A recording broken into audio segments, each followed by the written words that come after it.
இப்போ நம்ம பாலைஸ், சேமியா பாலைஸ் அந்த காலத்தில் நாங்களாம் சின்ன பிள்ளையா இருக்கும்போது சேமியா பாலைஸ் விற்பாங்க. நாங்கள்லாம் வாங்கி சாப்பிடுவோம், அவ்வளோ நல்லாயிருக்கும். இப்போ நம்ம இந்த சேமியா பாலைஸ் பண்ண போகிறோம். அதுக்கு ரெண்டு ஐஸ் தான் நான் பண்ண போகிறேன். அதுக்கு தேவையான பால் வச்சுருக்கேன். அதுக்கு தேவையான சுகர் போட்டுக்கலாம்.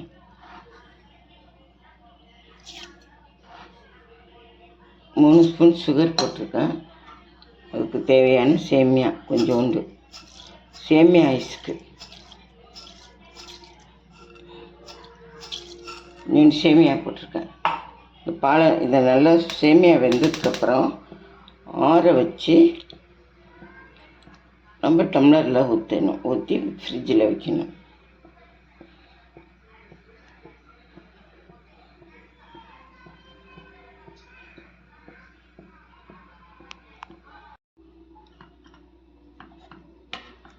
சேமியா போட்டு காய்ச்சி வச்சுருக்கேன்.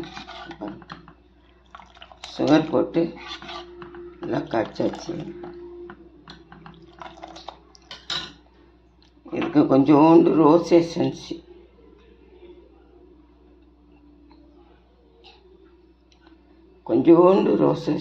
ஊற்றிக்கும். வாசனைக்கு, கலருக்கும் வாசனைக்கும்.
இப்போ 2 கிளாஸில் ஊற்றிட்டேன்.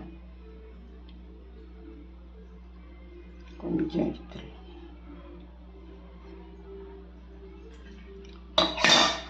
இதை நம்ம கவர் போட்டு ஃப்ரிட்ஜில் வச்சுட்டு ஒரு 5-6 மணி நேரம் கழித்து நம்ம எடுத்து எப்படி இருக்குன்னு பார்ப்போம்.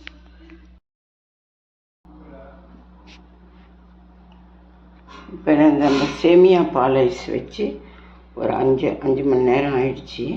இப்போ ஐஸ் ஆயிடுச்சு. நம்ம இதை பிரிச்சுட்டு எப்படி இருக்குன்னு காமிக்கிறேன்.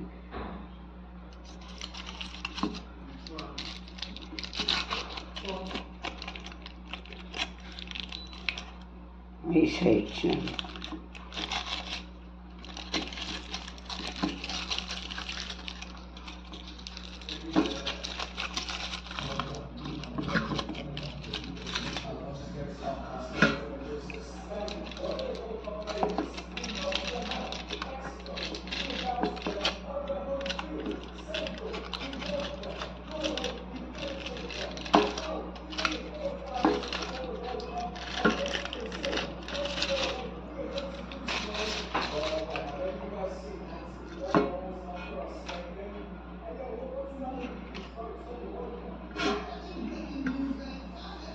ஐஸ் ஆயிடுச்சு.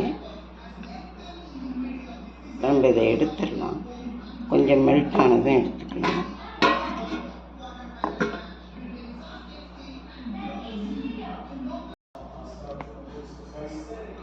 பாருங்க, ஒரு 5 மணி நேரம் தான் இருந்தது. இப்போ நம்ம இப்போ இதை சுற்றிட்டு எடுத்துட்டோம்னா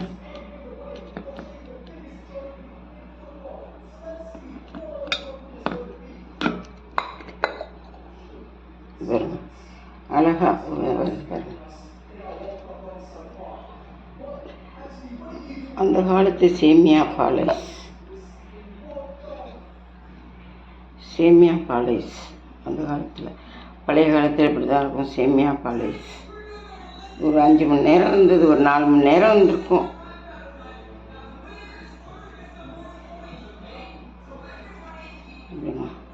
சேமியா பாலைஸ் ரெடி. இது மாதிரி ஒன்றும் இல்லை, வெறும் பால், கொஞ்சம் சேமியா, கொஞ்சோண்டு ஃப்ளேவருக்காக ரோஸ் மில்க் போதும், ரோஸ் எசன்ஸ் ஊற்றணும், அவ்வளோதான். எப்படி இருக்கு பாருங்கள், சூப்பராக. உங்களுக்கு இந்த வீடியோ பிடிச்சிருந்தா லைக் பண்ணுங்கள், ஷேர் பண்ணுங்கள், கமெண்ட் பண்ணுங்கள், சப்ஸ்கிரைப் பண்ணுங்கள். தேங்க்யூ, வணக்கம்.